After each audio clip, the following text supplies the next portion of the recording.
So the first thing you do is list your data. I'm going to go ahead and put it in numerical order from least to greatest because we're going to have to do that anyway. And the way I do it is every time I write a number down, I make sure I cross it off because I might miss one, right? That could happen. And if I cross it out, I will be able to tell at the end if I missed a number.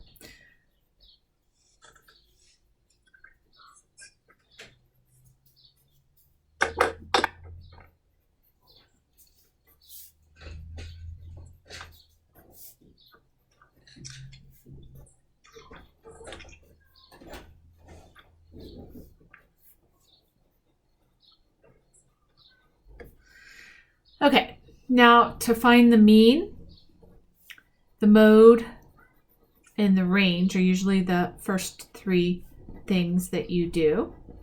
And then we will go into the median, which is also called Q2 or quartile 2. We're going to find the Q1, the Q3. We are going to then find the interquartile range. And then we're going to do a box and whisker plot. Okay, so the mean, we add all of these numbers together and then we divide by the number of numbers. So we're going to do 7 plus 8 is 15, 25, 35, 45, 55, 57. If you need to, you can break them out into groups. It might just be a little easier. So this is 30, 44, and then this is 20, 40, 57, 67, 68, 69, 70, 71, 72. And then we can add all of those together. Whatever makes sense to you, that's what you should do. So we have 19 here, and then 5, 6, 7, 8, or we could just do 7 plus 7 is 14, 18, 19. So it comes up to 199. And then we're going to divide that by 1, 2, 3, 4, 5, 6, 7, 8, 9, 10, 11, 12, 13, 14, 15. And I'm assuming you can use a calculator at this point in your math. Yeah, I think so. Okay, so the answer is 13.266. She'll tell you what she wants you to round it to, but if not, just round it 3.27. So that is the mean. So you add all the numbers together and then you divide by the number of numbers. Okay. The mode is just the most frequently occurring number. So we have 3 10s, we have 3 15s. So our mode is 10 and 15. If there's no frequently occurring number, then there's no mode. So if everything is just 1 time or 2 times, but everything is equal, there's no mode. There could be multiple modes, or no modes, or 1 mode. Okay, the range is the biggest number, which is 20, minus the smallest number, which is 7. So the range of the data is 13. All right, the median, we take our numbers. They're already in order. If they're not in order, then you just put them in order. And you cross off until you get to either the last 2 numbers or the last number.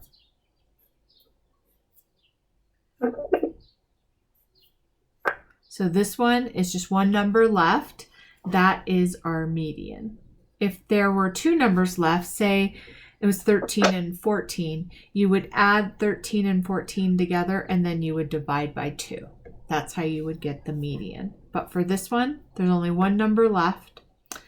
Okay, so our median is right here, and I'm going to label this Q2. Everything to the left of Q2 becomes part of Q1, and everything that is to the right of Q2 becomes part of Q3. It's not Q1, it's not Q3, but that's what we're going to use to find out what Q1 is. So Q1 is now 7, 8, 10, 10, 10, 12, 13. I'm just going to rewrite it down here just to make sure that I'm staying nice and neat. And then we're going to do the same thing we did with the median. I'm going to cross off the first number and the last number until I get to either the middle number or the middle two numbers. If I get to a middle number, I circle it, and that is my Q1. If I get to two numbers, then I would add those together and divide by 2. Make sense? Yeah. All right. That's Q1. Now we're going to go to Q3. We're going to write all of these points down.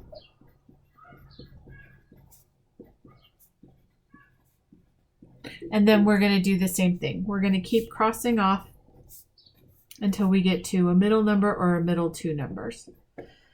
So Q3 is 15. Now we find our interquartile range. That is Q3 minus Q1. Q3 is 15. Q1 is 10. So our interquartile range is 5. That means the difference between the two medians of the quartiles right here is 5 points.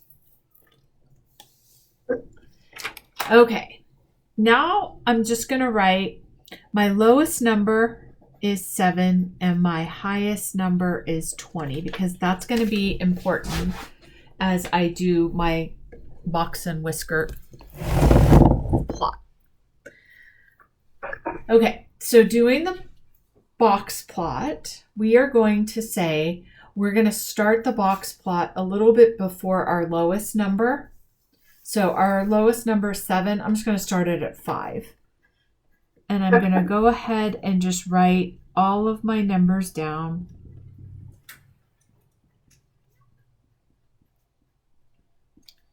And I'm going to go a little bit after my highest number. So my highest number is 20, so I'm just going to go to like 25. There's no right answer what you go to. You're just supposed to go a little bit further than we could just do 24 is fine too. All right, now my lowest number is 7, so I'm going to make a dot right there. My highest number is 20, so I'm going to make a dot there. I'm going to find my Q1 is 10. My Q3 is 15.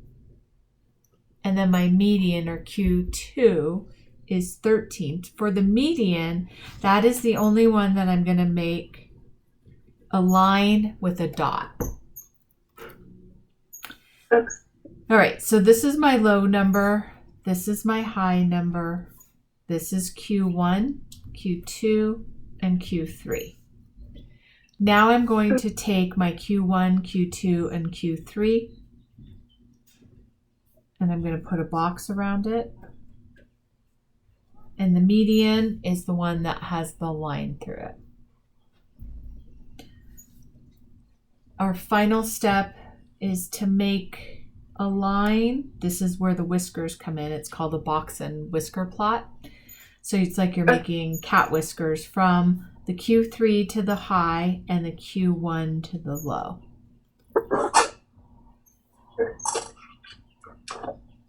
Okay. I don't know if you're going to have to do this, but there are things called outliers.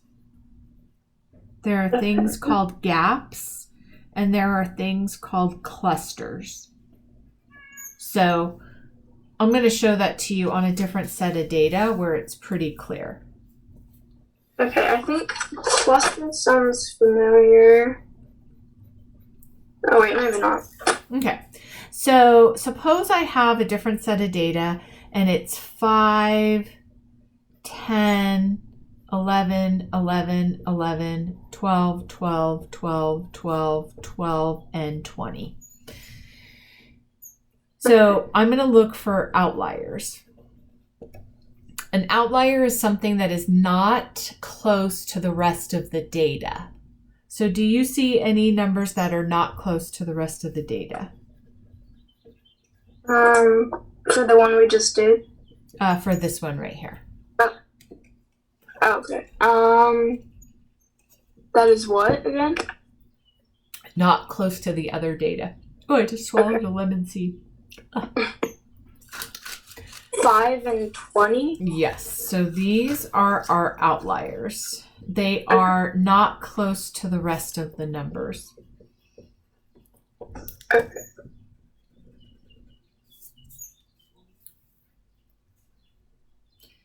All right. So if I were to plot this, I would have one dot here. I would have one dot here, 3 dots here.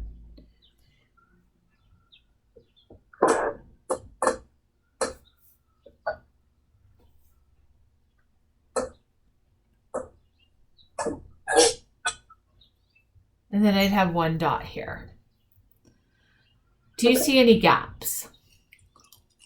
I see, yeah, in between 13 and 19, and also, 6 and 9. Yep, so these are our gaps. And then do you see any clusters? Yeah, between 10 and 12.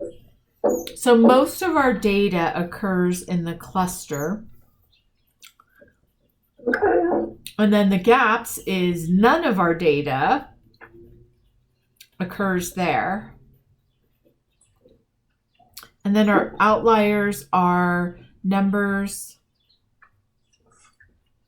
that are not close to the rest of the numbers.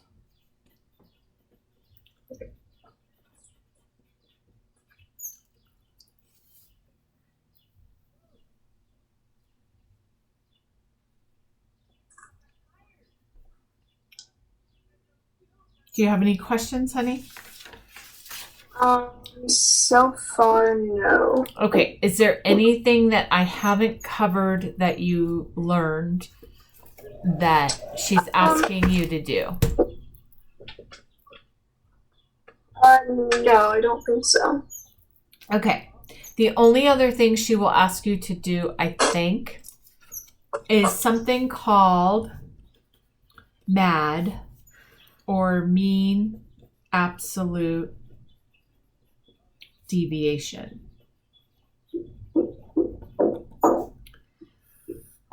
So what we do for mean absolute, this is actually kind of fun, believe it or not, is we write down our numbers in our data and we write them going down like this.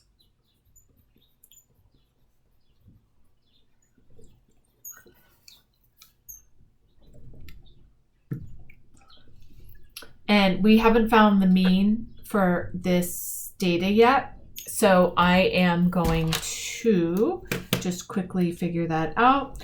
12, 24, 36, 48.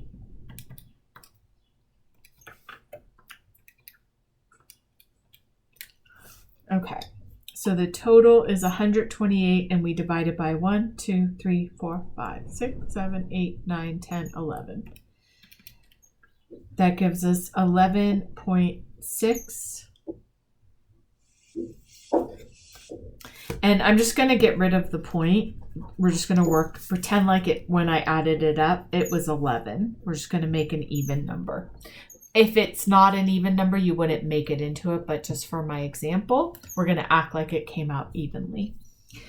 And what we're going to do is we're going to write the number in our data, and then we're going to write minus 11 minus 11, which is our mean.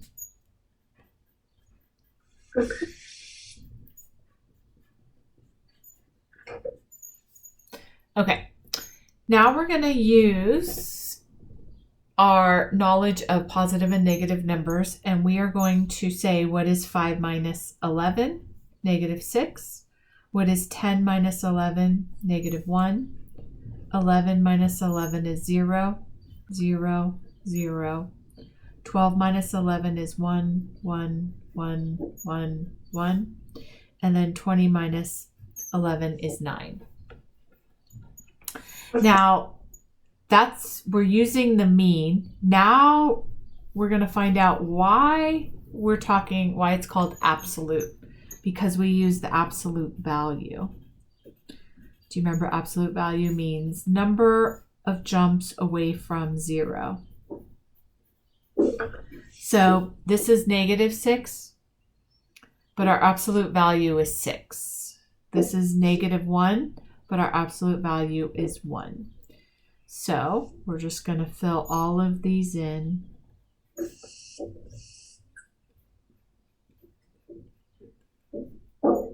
And now we're going to add these up. So 6 plus 1, 7, 8, 9, 10, 11, 12, 21.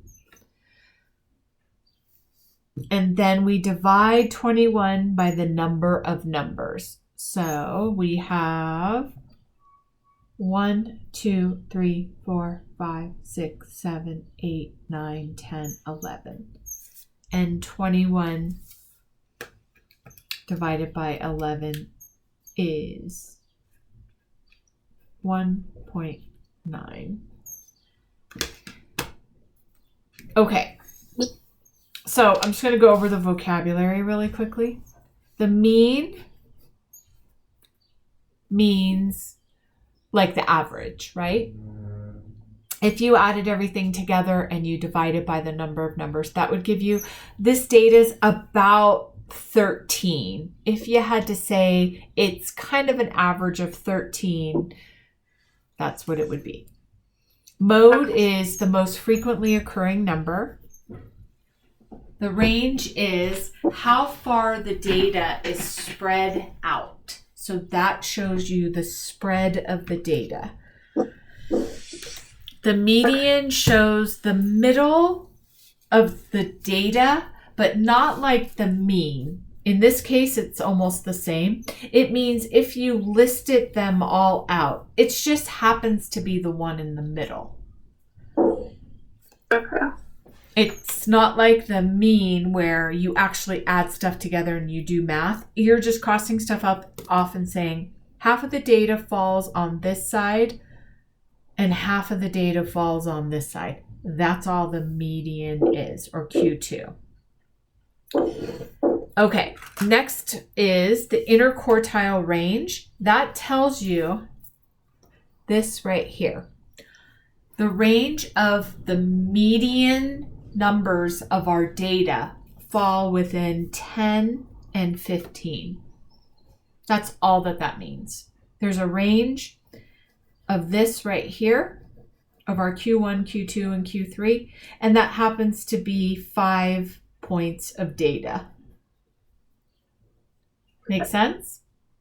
Mm-hmm. And then the mean average deviation. So suppose we have data that says people are selling magazine subscriptions, and group A sold, there's 4 people in it, and group A sold, this person sold 0 subscriptions, this person 1, this person 1, this person 8. Then you have another group and they sold 2, 3, 3,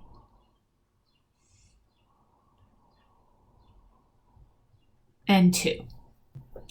Now, if we look at this data, these people sold 10 and these people sold 10, But isn't it very different looking data? Mm-hmm. So if I said, oh, the average that everybody sold was 10 divided by 4, which is everybody sold about 2.5 magazine subscriptions. Would that be true for A? No. Not even close. How about for B? Did they sell about 2.5, even though you can't really sell a half a subscription? Is that No. about, but is it about right? If you said, hey, everyone sold about 2 or 3 subscriptions, would that be right?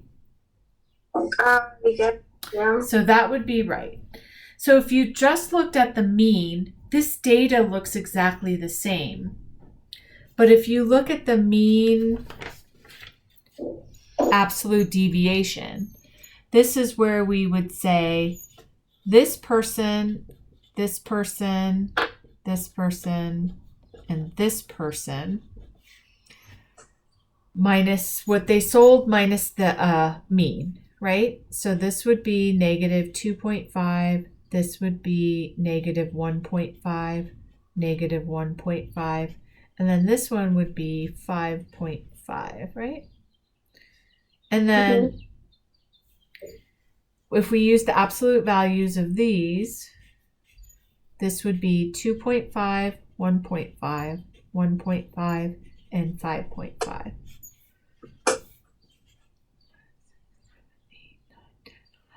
So this is 11 points divided by 4.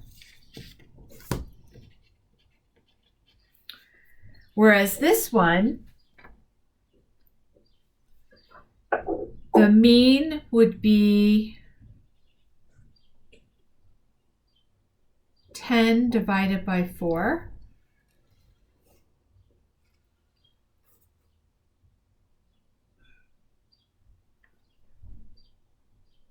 Which is 2.5, right? So this person would be 0.5 off, this person would be 0.5 off, this person would be 0.5 off, and this person would be 0.5 off. That's a total of 2 points divided by 4. So this data tells us that these people were off by 0.5. Now, whose team do you want to be on? The one that is off by almost 3 or the one that's off by only 0.5? Only 0.5. Because you don't want to be on the slacker team where you're the person who sold 8 and everyone else didn't pull any weight. You did all the work. This is a more fair and even distribution. So that's why we do mean absolute deviation. Okay, Mom said that you had to leave early, so do you have any questions before I stop the video? I don't think so, no. Okay, was that helpful? Did it help clarify? Yeah. Okay, awesome. I will see you Okay. next week, my darling. Thank you. Okay.